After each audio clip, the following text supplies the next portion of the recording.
When you're fueled by anger, frustration, or that sharp edge of exhaustion, don't clean your inbox. Don't reorganize your pantry. Redesign your life. Stop wasting your adrenaline spikes on mindless productivity. Real reconstruction doesn't happen when you're relaxed. It happens when something inside you wakes up and says very clearly, this is not sustainable. If you wait until you feel ready, you'll adapt instead. Humans normalize almost anything. Comfort makes you tolerate what intensity would have forced you to confront.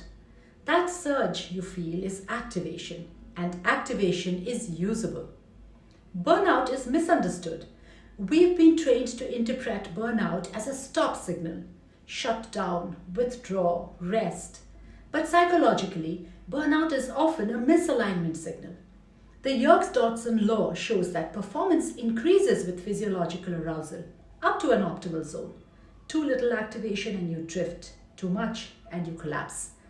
Burnout often sits right at the edge of that optimal zone. It's not always breakdown. Sometimes it's a power surge, revealing that your current configuration is flawed. The problem is not the surge. The problem is where you send it. Most people channel high-grade emotional energy into low-grade distraction. Doom scrolling, binging, sedated rest that leaves you duller, not clearer. There is restorative recovery, and then there is avoidance, wearing comfortable clothes. You know the difference. Rest restores agency, avoidance delays decisions.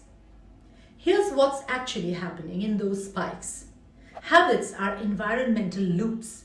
Your calendar, your physical space, your digital triggers, they cue automatic behavior. When you're calm, you default to design.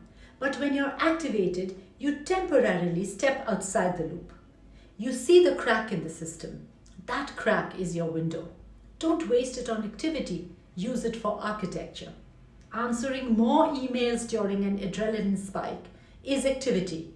Canceling the recurring meeting that drains you is architecture.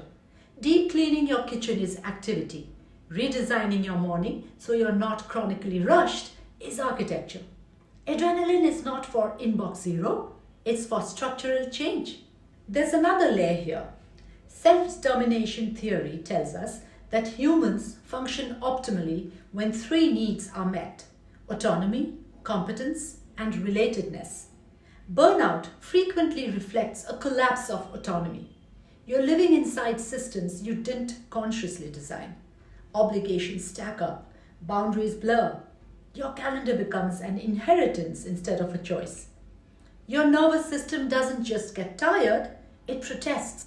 That protest often feels like anger or resentment or a sharp internal, I cannot keep doing this. That's not weakness, that's an autonomy alarm. Alarms are not meant to be muted. They're meant to trigger adjustment. Let me suggest two exercises. Exercise 1, the 20-minute structural audit. The next time you feel that surge after a draining conversation or a missed boundary or a wave of resentment, don't scroll. Set a 20-minute timer. Open a blank page and answer 3 questions. What exactly triggered this? What system allowed this to happen? What structural change would reduce the probability next time? Stay structural, not emotional. If you were late and furious, what in your schedule design made that predictable? If you felt drained, what boundary was absent? If you felt overwhelmed, what decision architecture is flawed? You're not solving feelings, you're diagnosing design. That shift alone moves you from reaction to reconstruction. High energy moments also carry decisiveness. When you're activated, you know what you're done tolerating. That clarity is rare, and it decays quickly. Behavioral research on emotional salience shows that decisions made during heightened emotional states are encoded more strongly in memory and identity, especially when paired with immediate action. So don't wait. Now exercise 2. Immediate framework replacement. Inside the same surge, implement one structural correction immediately. Not a goal, a framework change. Cancel one recurring obligation. Block a weekly, non-negotiable redesign hour. Remove one digital trigger from your home screen. Send one boundary message you've been postponing. Rearrange one physical variable in your space that reinforces distraction. Small, immediate structural shifts convert emotional energy into identity level change. If you wait until tomorrow, the surge dissolves into intention. If you act now, you build agency. Your life is not shaped by motivation. It's shaped by architecture. Furniture placement, calendar defaults, access to distraction, the invisible agreements you've allowed to stand. Highly disciplined people are rarely more motivated than you. They're just better designed. High energy spikes let you see the design flaws sharply. Instead of numbing that clarity, use it. Walk through your room and ask, what in this space reinforces the life I say I don't want? Look at your calendar and ask, where have I surrendered autonomy by default?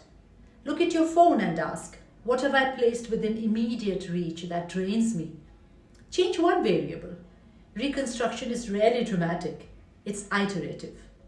Over time, if you consistently respond to activation with adjustment instead of avoidance, you will create a new loop trigger to awareness, to structural change, to increased autonomy. Your nervous system stops associating stress with collapse. It begins associating it with agency. You no longer fear intensity, you use it.